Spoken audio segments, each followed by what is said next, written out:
We are back, and I want to take this moment because the show, as I said, is a little bit short and there's so much to talk about. What I want to do at this moment is play a tune, Ray, that that you did at that time, and your lovely wife is singing lead. Mm-hmm. I don't know what this is, but we'll talk about it after. Oh, great. Okay.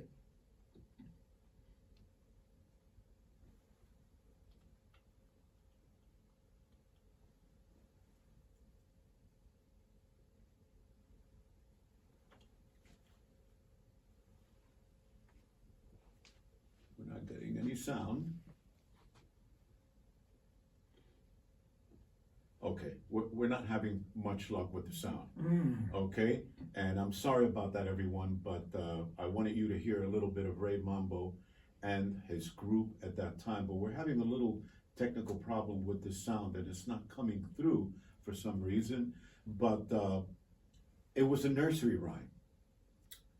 It was a nursery rhyme. And, Yeah, there were 4 tunes with English lyrics, right, and one was the nursery rhyme cha-cha. right, Another one was Cuban cocktail. Another one was Cuban farmer. Cuban farmer. Yeah, and another one was. And these are all cha-chas. No, the Cuban farmer, I think, is a mambo. It's an up-tempo. It's a mambo. Yeah, and I don't know how to say this online. S-H. Shishi. S-H. Like shishi. Right. No, shush. But it's It's yeah, quiet. Yeah, it's quiet. The quiet Shh. cha-cha. Right. So, and it was done at Mac Emmerman's Criteria, who was a dear friend. At Criteria Studios. Yeah, and Was that the same criteria that we have now? oh yeah. Was it located in that same place in I Miami? think so, up in North Miami. Yes, that's Yeah, right. yeah. It's still there. Yeah. You recorded there. Well, it wasn't when I. It wasn't Criteria then, right? Oh, it was. Oh, it yeah, was. Yeah, it was. And in fact, I did A&R for Mac Emmerman when he Wow. was starting out. He was a tech freak. He knew his sound. Wow. And in his living room. In his living room. Oh my.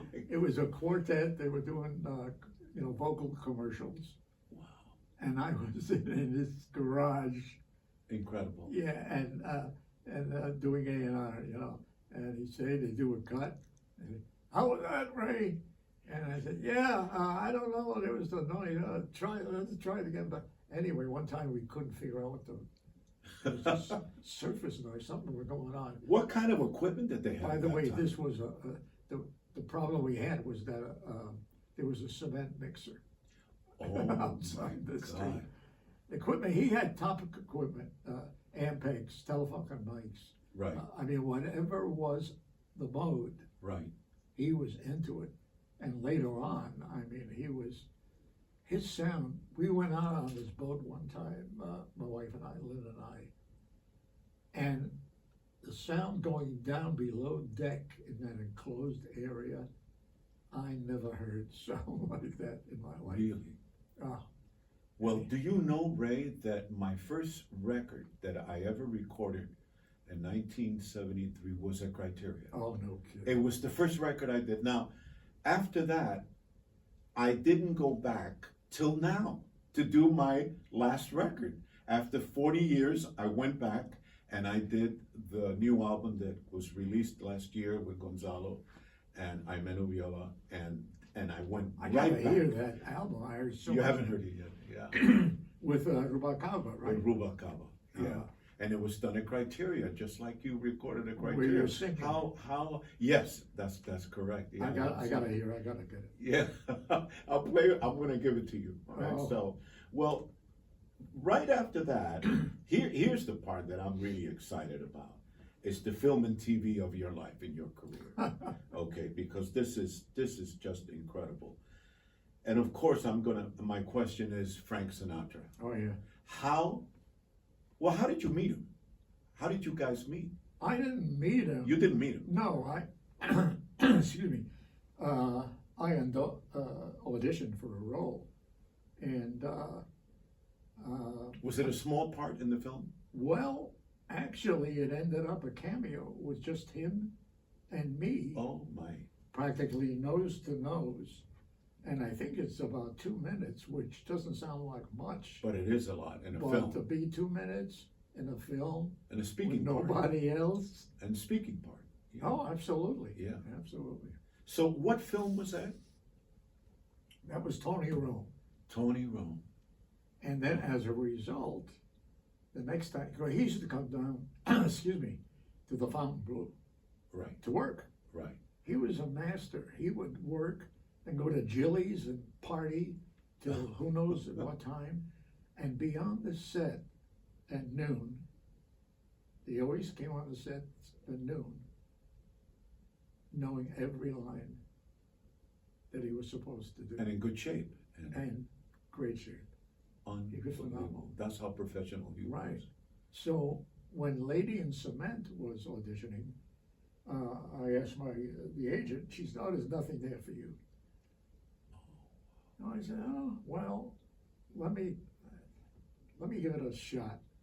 And I called the Fontainebleau because I knew that Gordon Douglas, the director, was there in the penthouse. Never expecting to get through. Excuse me. And he said, "Oh, Gordon, Ray Baumel.